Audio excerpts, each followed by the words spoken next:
our conversation today is about International Women's Day. Yeah, definitely. So, hi everyone. I'm Mona Issabakhsh, and I am currently a research instructor and data scientist at Georgetown University Medical Center. My research is focused on tobacco regulatory science and tobacco use harm reduction. I am originally from Iran, and I moved to the US back in 2017. I did my PhD at the University of Miami with Andrea. Almost all of my family members are back in my country, so it has been crazy to move to the US. Yeah, I bet it has. And as we come together today, and I know I just shared this name with you when I gave you the invite, but International Sister Collective, right? Yeah. So as I mentioned to you on my text message to you, do you remember back at University of Miami when I said, "Hey, we need to do something together," right? Yeah, yeah, yeah. Many years ago, right? But it was you, it was Najude, it was Jessica or Jen, right? And Oh, you yeah. yeah. I miss And her. I miss both Najud and Jess. Yeah. I miss them both as well. So I'm really hoping that I can reconnect with Jen from every now and again, like I hear something from her, but obviously with the country that she's from, it's not always easy for her to be able to communicate. And then I know Najude wanted to be here, but she's going through Ramadan just like you. Oh, yeah. And yeah, and because of the time schedule, it was just kind of hard for her to meet with us today. But that's I'm okay. not going into Ramadan. I'm kind of a fake Muslim. Yeah. You're so funny. Yeah. But yeah, so like I was so serious about that back then, and you know me, Mona. It's like energy over energy over energy. But what Yeah. gives me energy are people, right? It's people like you. You're out here doing so many wonderful things, and like I enjoyed our time at UM. I remember we met at Dr. Asfor's class. And I think it's so funny the way I find my friends. I told you that I like your eye color. I remember something like that. Yeah. Yeah. Yeah, you Yeah. were you were very nice. And I was just like, oh, she's so sweet. And then we started hanging out and because you were genuine. And I think for me, that's what I look for. People who are genuine, people who have good hearts, people who don't mind helping other people, right? Yeah. Like when I see those things show up in people, those are the folks that I hold on to. Right. And so, a part of what we're talking about today in our international, sister collective is the history of International Women's Day, right? And bottom line, what does that mean for us across the board? And so I don't know if you were familiar with this. I had to look up a little bit, but like I was not real clear on like when all of this started. And so, the feminist movement started back in 1960, but International Women's Day really started around 1909. And as far as what I'm reading and what I've seen is like the genesis of it at least goes back to 1909, but there's some strings back to 1857 as well, Oh. for International Women's Day. And it was proposed, should I say, by Teresa McKell. And sorry if I'm butchering the name, but it was based on the Urban League commemorating a protest by women garment workers in New York. And that was in 1857. And so that was really that initial push to really start recognizing what women are doing in society, and then also the demand for equal rights and justice across the board. And so it's wonderful to hear that even women back then who were still pretty much seen as property and seen as less than people, You know, as the saying would go, you're supposed to be pregnant, barefoot, and in the kitchen, right? Like that mindset that I definitely heard when I was coming up, and to realize that there were women out there that were willing to speak up and to fight for what was right, and that was for them to be seen as equal partners, right? And not just the help. Any Yeah, thoughts of yeah. that? Yeah. I was thinking about women of my own country who are still dealing with many of these stuffs.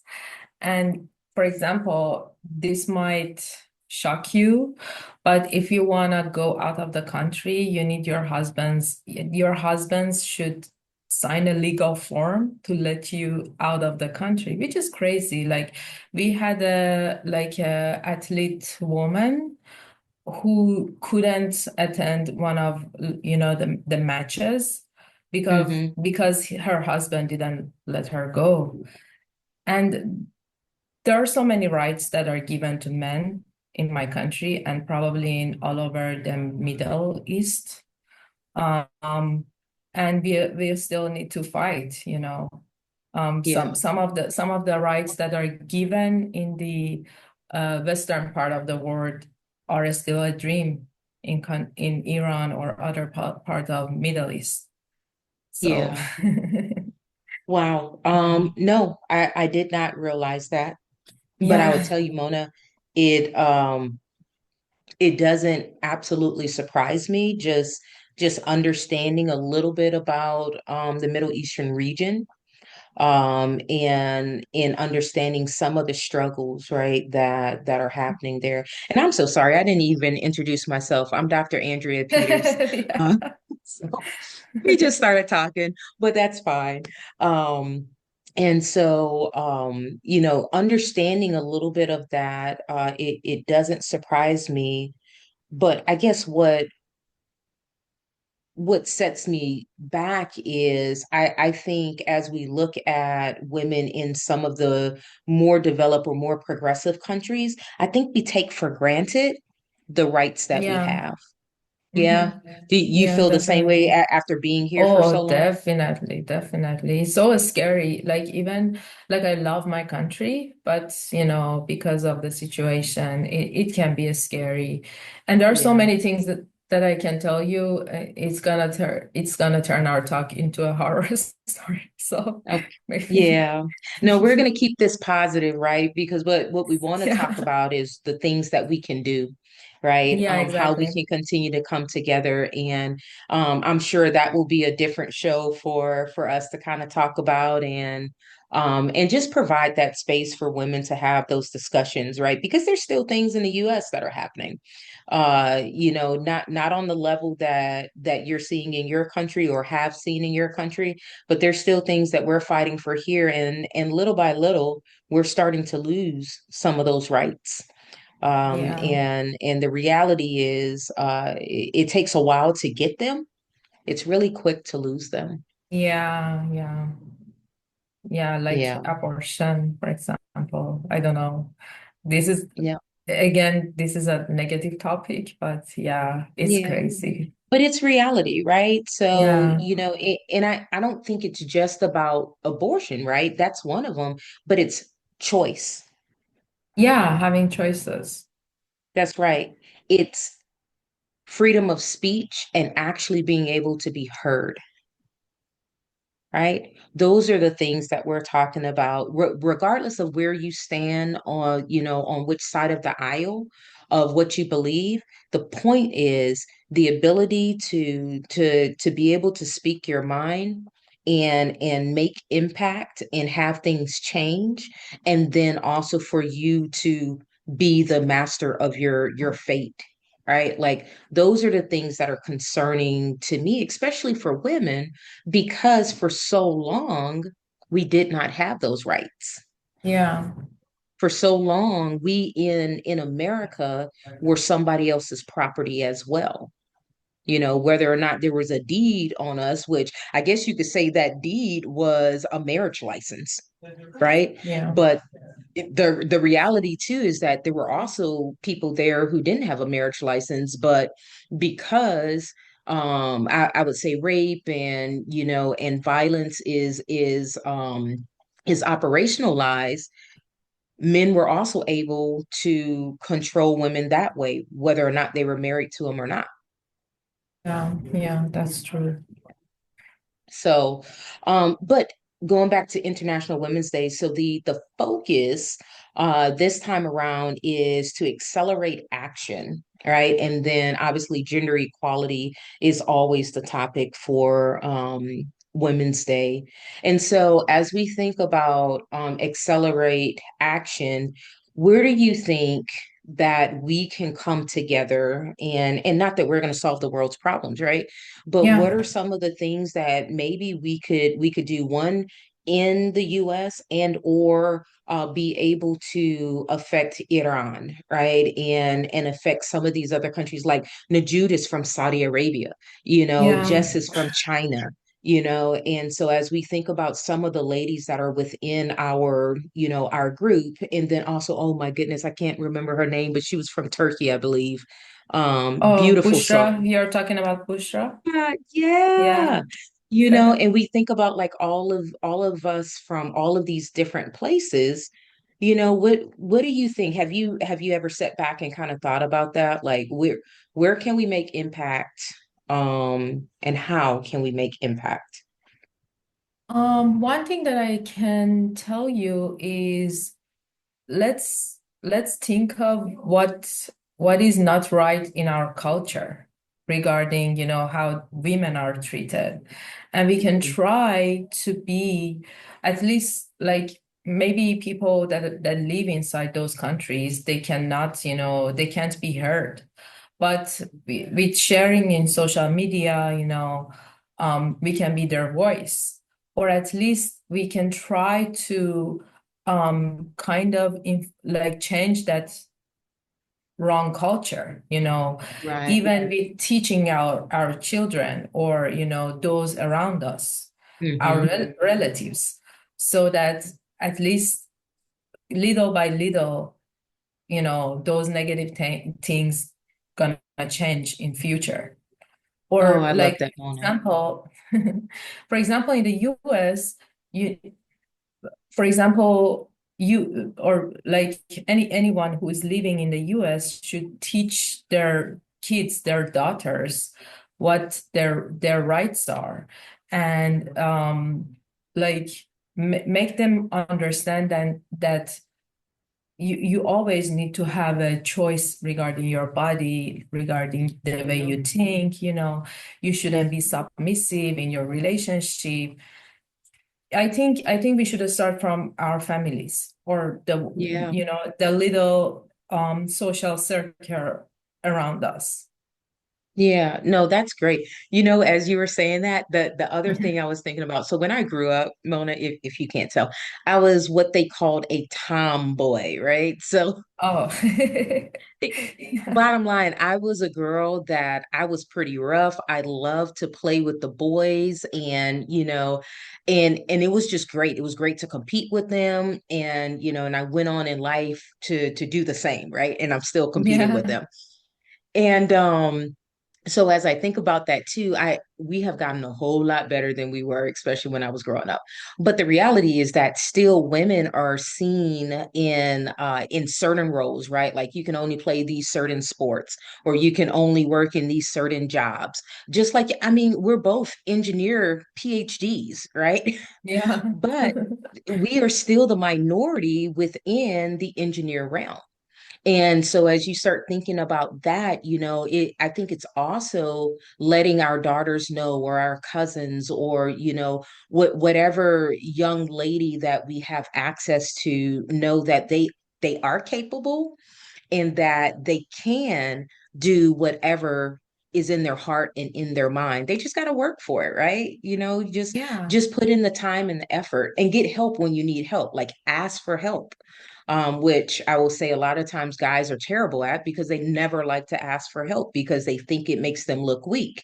And I believe that is one of the strengths of women is because we don't often fall into those roles of ego, right? Like consistently That's combating our completely ego. true. Yeah.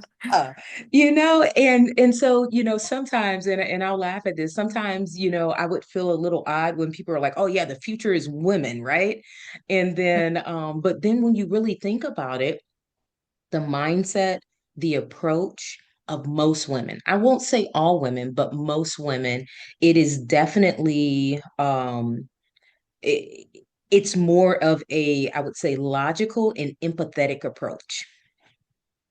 Doesn't mean that she can't get feisty and be ready to fight. I just talked about how I love being a tomboy and still love competing. But it's the point that that is not what you lead with the majority of the time. And I think we do a better job with understanding the situation that's happening before we decide to open our mouth or before we decide to act. Yeah. But life is in many cases, life is just a show. So that's why, people think that guys do better, because they put Yeah. on a better show. Yeah. Yeah, well, I'll tell you, and I love men, right? But I'll tell you, in a lot of the things that are happening across our globe, I don't want to see that show, Yeah. right? I want to see the show of compassion, of empathy, of diplomacy, of logic, right? That's the show I would rather see. Yeah, me too. Definitely. Yeah. All right, so I completely agree too with everything else that you said, Mona.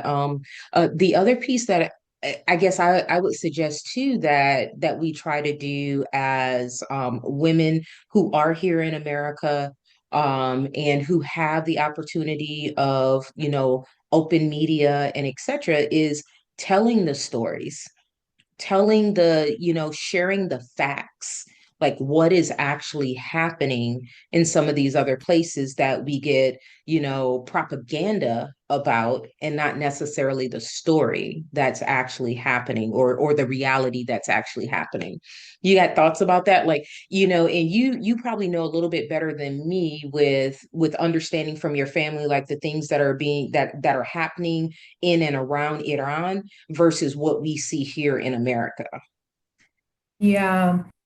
I mean, being um daring to share stories because Mhm. it's not always easy. People Yeah, judge you, or judge your family or whatever.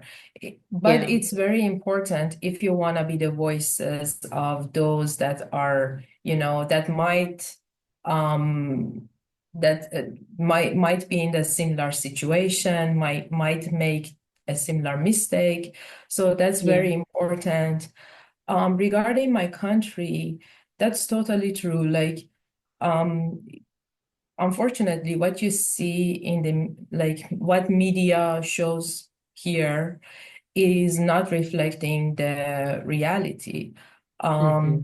Um, like something happened in Iran, like there was the government killed a young woman. Like it was, I think, It was two about years 6 months ago. ago. Was it 2 years? Oh, wow. Yeah. It was 2 years Okay. ago. And just the news that I was hearing here was that didn't make any sense, Um, so we as the people need to be the voices because like I think we can tell the truth and you know, at least people around us can, trust what they are hearing. Right. So, yeah, sharing what's going on is important. And also, again, as I mentioned, like being brave enough to sharing what has happened to some of us is very important so that others don't make the same mistake, or if they are in the same situation can handle it better. What else I wanted to say? Hmm. Yeah, I think, and sometimes even like for example, in my culture, some things might happen to a girl that even your parents wouldn't understand it, but you still need to be courageous enough to seek for help, to even, you Yeah. know, fight for your voice to be heard. So, Yeah.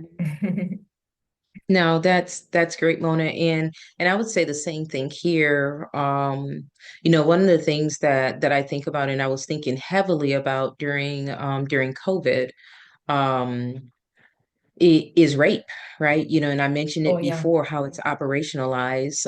You have rape that's happening within families, right? You have rape that's happening that's so with crazy. people who are very close to these young ladies, but nothing is being said. And I bring up COVID because instead of that young lady having an escape with like going to school or going to work, everybody was stuck in the house. And so one of the things that I'm curious about is what do those numbers look like now? Because we Oh should yeah. we should have the data, um, in barring people reported it, because we also know too, just like you said, sometimes parents don't understand, which also means that that child is probably not bringing it to the parents. Or the other side, and we've definitely seen this in the Black community, where the people who are closest to you, and especially if that person is a trusted family member, then they don't believe it. They don't believe that these things happen. Or they just ignore it. They ignore it. Yep. Yeah, that's Yeah. crazy. It is. It is. But where I think is even more crazy is that we don't value our young ladies the way that we should. That is what I think is crazy. But I believe that it goes back to the nature of humanity, right? With again, women, girls, right, being somebody's property. I love like medieval times. So I'm always watching like Game of Thrones, or now I'm watching House of Dragons. But the thing that's sickening within these shows is you have a 12-year-old, a 15-year-old being married off to a 45, 50 some year old so that they can just go have babies, right? And all of this stuff. And it's like you think about nowadays, you don't necessarily have the arranged marriages all the time, right? I know in other countries versus the US, you see it a lot more, but the reality is, some of that stuff is still happening, and specifically going back to, oh, they just ignore it, right? Or, mama's trying to keep somebody, a male in the house, so that male is now given access to the young girl that's in the house as well. Like some of those are realities that we don't talk about. Mhm. And these should be told, especially I think if I ever have a daughter, I would talk to my kid all the time about these things Yeah, to make sure that God forbid something happens to her, she has the courage to, fight yeah, back, Yeah, these are very important. It's very scary yeah. actually. It is. It is. And and sometimes the fighting back doesn't keep the, situation from happening, but I pray that that fight back continues to happen as she comes to tell you what happened versus trying to hide because she believes that it's her fault. But of course, she's Yeah, going to believe it's her. That's right. She's going to believe it's her yeah. fault if we are not having those conversations, because my daughter's almost 21, and we Mhm. definitely had those conversations.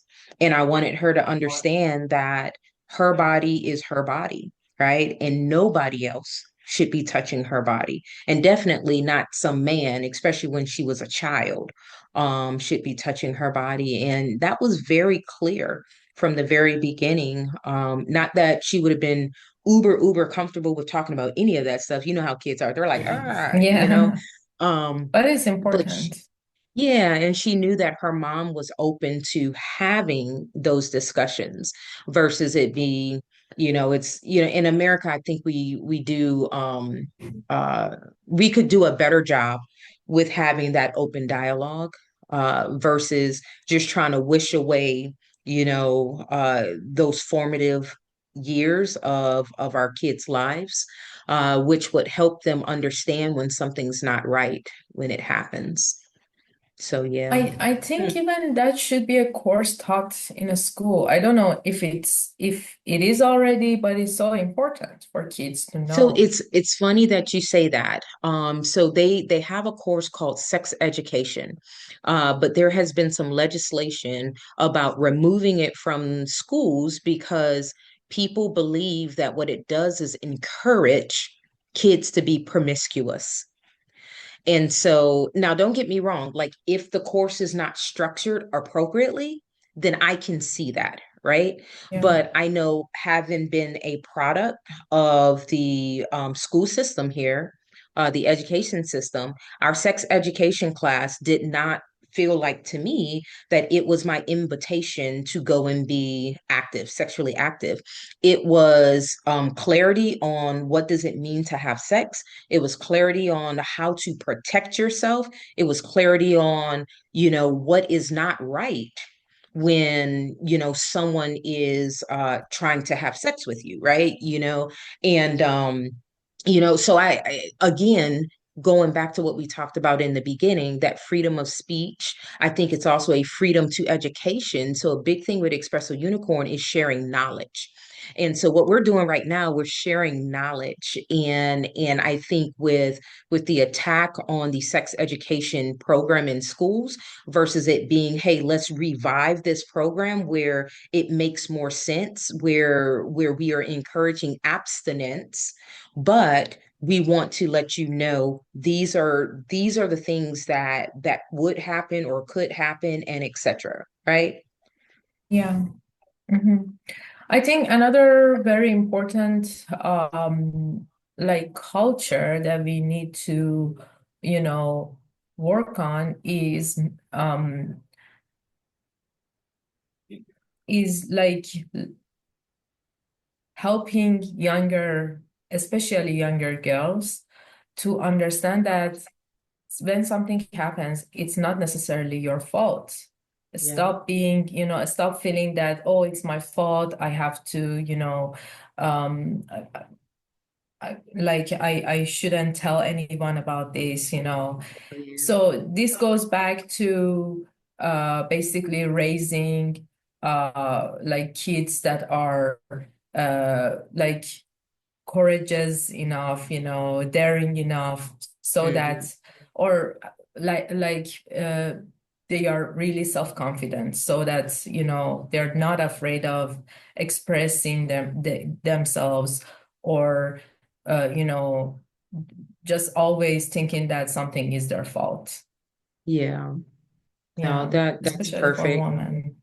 Yeah. Especially for a woman, a young girl. Yeah. No, Mona, this is awesome. I think what we talked about are a lot of things that probably is on the heart and potentially the minds of a lot of people out there, and specifically women. Um, and I believe each one of these areas that we talked about, that can be its own podcast, right? That can be its own show. But I think this is a great kind of start to the conversation of what does it mean to empower our girls and to empower our women. I really think that's the conversation that we just had today. And then not just for America, right? Because I think we are very myopic in America and we always look within. But the reality is that there are horrific things that are happening across this globe uh, that we should be acknowledging and should be looking to help influence some kind of Yeah. way. Yeah. You know, like when was it when like US started taking out like the troops out of Afghanistan? So Yeah. it was awful for girls there because like the culture is super close to my culture. I totally understand how it works, and yeah, it was just crazy. I remember the day that I heard the news. I think I started crying for the girls there because I knew Yeah. how awful that would be. Something else that I can think of is that, when we were growing up, like social media, smartphones, and stuff Hmm. like that were not that common. I think nowadays, like kids, they spend a lot of time, in Too social much time. media. Yeah. I think raising kids, daughters, and in general kids that read books is very important because they Yes. can read about the stories, Yeah. they can read about history, or at least they if they listen to podcasts and stuff like that, it can be very useful instead of spending all the time on social media, which is usually not super positive, Right. they see somebody like a supermodel, wearing like super beautiful, and Hmm. it's not even close to the reality. So Right. I know it's easy to say this, but Hmm. I mean, encouraging younger women to read more books, to just hear the stories that are out there, um, Hmm. can really help them, um, to be Hmm. um, just to be, you know, braver, to know how to fight back, and Yeah. like all the points that we talked about today. Yeah, Mhm. you are spot on again. And you know, books and for me, like yes, you can do audiobooks and I do that now because most of the time I'm on the road or something. So Yeah. it's just helpful to have the audiobook. But there's nothing like having a hard copy book too, where you can go in and underline or highlight, put your notes in it, and then you can go back to it. Another thing that I love doing too is sometimes that book, passing it off to the next young Yeah. woman, right? Hmm. Where now they don't just get the benefit of the book, they get the benefit of also your perspective because your notes and your highlights are in there. And so then they can kind of see that and that can add to their growth as well. And so so yeah, completely agree. The other thing is getting out in nature, right, and not being on those smartphones and stuff, and being active. Yeah, it's important for us as women to be active, but I think more so as just people, right, to be active and to be out in nature. So wonderful, wonderful. Well, Mona, I don't want to keep you too much longer. It was definitely a joy to have you on.